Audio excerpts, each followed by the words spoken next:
నమస్తే. ఇవాంటి వార్తలకి స్వాగతం. హైదరాబాద్లోని మల్కాజ్గిరి జ్యోతి నగర్లో తెలంగాణ రాష్ట్ర క్రైస్తవుల కళాకారుల ఐక్య వేదిక ఆవిర్భావ సభను నిర్వహించడం జరిగింది. ఈ కార్యక్రమంలో క్రైస్తవ కళాకారులు ఒగ్గు కథలు, ధూమ్ధామ్ క్రైస్తవ నృత్యాలు చేశారు. ఈ కార్యక్రమంలో భాగంగా ఇమ్మానియల్ గాస్పల్ క్రీస్తు కళా బృందం, అలాగే గొంగలి సునీల్ బృందం, వరంగల్ ధూమ్ధామ్ బృందం, ఇంకా అనేకమైన బృందాలు పాల్గొనడం జరిగింది. క్రైస్తవ నాయకులు, ఎన్సీసీ రాష్ట్ర అధ్యక్షులు సంజయ్ ఆనంద్, ప్రధాన కార్యదర్శి బక్క ఏలియా, తెలంగాణ రాష్ట్ర పొలిటికల్ అధ్యక్షులు కాశీ సతీష్ మరియు క్రైస్తవ నాయకులు పెద్దలు పాల్గొని అభినందించడం జరిగింది.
కౌన్సిల్ తెలంగాణ రాష్ట్ర అధ్యక్షుడు పొలిటికల్ విభాగం.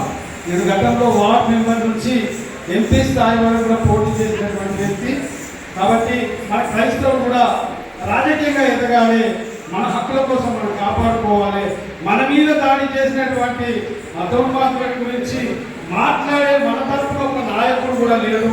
కాబట్టి మన రానున్న రోజుల్లో కూడా వార్డు మెంబర్ కానుంచి ఎంపీ వరకు కూడా మన క్రైస్తవులు పోటీ చేసే దిశగా పోవాలని చెప్పి సందర్భం తెలియజేస్తున్నారు. మీరు చూస్తున్నారు, రాష్ట్రంలో కూడా మరి అనేక దాడులు జరుగుతున్నాయి, మన మీద దాడులు జరుగుతున్నాయి, మనల్ని చంపుతున్నారు. మనం చేసింది తప్పేందయ్యా?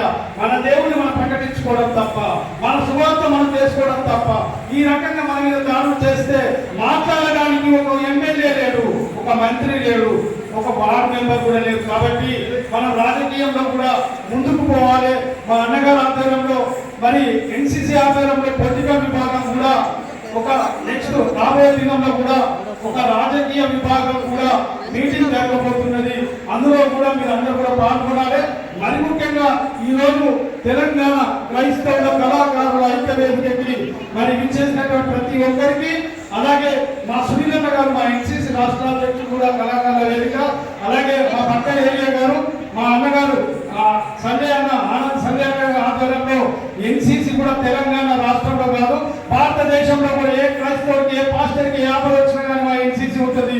అందులో ముఖ్యంగా మా తెలంగాణ రాష్ట్ర విభాగం పొలిటికల్ విభాగంలో ముందుంటుంది. మీకు ఏ ఆపద వచ్చినా కానీ మీరు ఉంటామని మీరు మర్చిపోవద్దు. మనం కాపాడుకునే దిశగా ఎన్సీసీ తెలంగాణ పొలిటికల్ విభాగం ముందుంటుందని చెప్పి సందర్భం తెలియజేస్తున్నాను. మరి వచ్చినటువంటి కళాకారులకి సందడే చేస్తున్నటువంటి కళాకారులు అందరికీ ప్రత్యేకమైన ఎన్సీసీ తరఫున వందనాలు తెలియజేస్తున్నాను.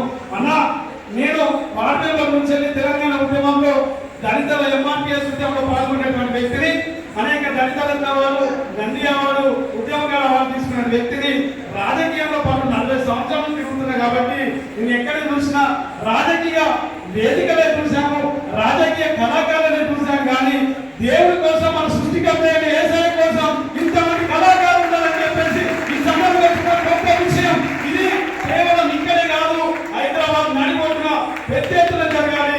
దానికి ముఖ్యమంత్రులు రావాలి, మంత్రులు రావాలి, ఎమ్మెల్యేలు రావాలి. అలానే కాదు, మన కళాకారులు కూడా ప్రపంచ స్థాయిలో సువార్త ప్రకటించాలి. ఈ విధంగా ఈ కళాకారులు అనేది తెలంగాణకి అంకితం కాకుండా తెలంగాణ ఈ కళాకారులు ఉన్నారు. ఈ తెలంగాణ కళాకారులు ప్రపంచ వ్యాప్తంగా కూడా ఒక్కు కళలాగా పోవాలి, సువార్త కళగా పోవాలి. దీనికి సహాయ శక్తిగా మా ఎన్సీసీ ఎప్పటికీ ఉంటుందని మీకు అందరికీ తెలియజేస్తున్నారు. ఇంకో విషయం ఏమనగా, అన్నగారు చాలా యాక్టివ్గా యాక్టివ్గా పాటలు పాడుతుంటే మాకు కూడా డ్యాన్స్ చేయాలని చూస్తున్నాం. కానీ వీళ్ళందరూ కళాకారులు అందరూ డ్యాన్స్ చేస్తుంటే స్టేజ్ సరిపోతలేదు, స్టేజ్ ఎక్కడ ఇరిగిపోతుందని భయపడుతున్నాం.